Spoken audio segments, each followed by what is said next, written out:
Hello, I'm Antoni Chan, a consultant rheumatologist, and I'm here reporting for Room Now, EULAR 2022 in Copenhagen. And today I want to cover the topic of imaging in the area of psoriatic arthritis and also axial spondyloarthritis. Some really interesting presentations here in Copenhagen. The first one was an oral presentation from the Augustino. It's OP260, where they looked at the use of ultrasound in imaging psoriatic arthritis.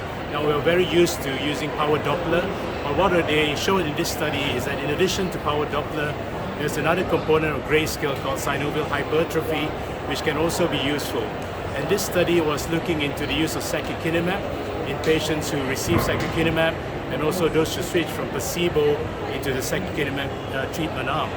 And when they looked at the reduction in synovitis over the 52-week period, what appeared to be very important was also the synovial hypertrophy score in addition to the power Doppler. And so this then resulted in a reduction in the synovitis seen that we see clinically and also as a response to treatment. So I think this is telling us that in addition to what we usually see with power Doppler, we should also be concentrating on synovial hypertrophy on the grayscale. And what they have suggested is probably a combination score using both these components to measure outcome for patients with psoriatic arthritis. The next oral presentation, which was very interesting today, was from Ramming, OP256, which looked at the whole idea of PET scan in psoriatic arthritis. Now, we are used to using PET scan to look for inflammation, and we use the FDG type PET scan. But this is a new PET scan using fibroblast activation protein, or FAP. So this is called the FAP CT scan, and what it does is measures mesenchymal tissue activation, where what we are looking for is tissue response or structural change rather than purely inflammation, which is what we will see in traditional FDG PET scans.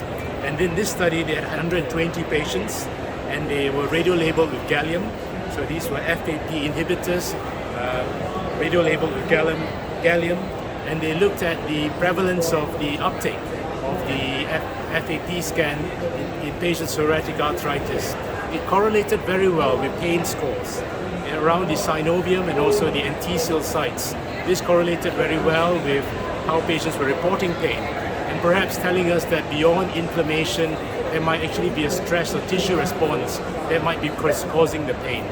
And what was very interesting is that when they correlated this with MRI, in patients who had persistent uptake of these areas where they were not treated adequately, that led to radiographic change on the MRI in the longer term. In the opposite way, patients who were treated with anti-cytokine therapies, there was a reduction in the scores, and that correlated with better outcomes in terms of the MRI longer term. So this is telling us another new way of imaging perhaps some of these patients who may not have typical CRP response or a lot of swollen joints, that there could be a target for us to treat in the long term. And the last study that I'm going to talk to you about is poster 0126, and this is how you can use CT scans looking at subchondral bone coefficient, or something called SPAC, where this is useful in terms of differentiating ankylosing spondylitis and OCI, which is osteitis condensans IV, which is another bone abnormality often seen in patients who after pregnancy. And when they looked at this, the patients who had OCI had a much higher SPAC score, above 7,500 Hounslow units, whereas in patients with AS and also DISH had a much lower score, somewhere in the range of 3 to 3,500, and the healthy controls were in between.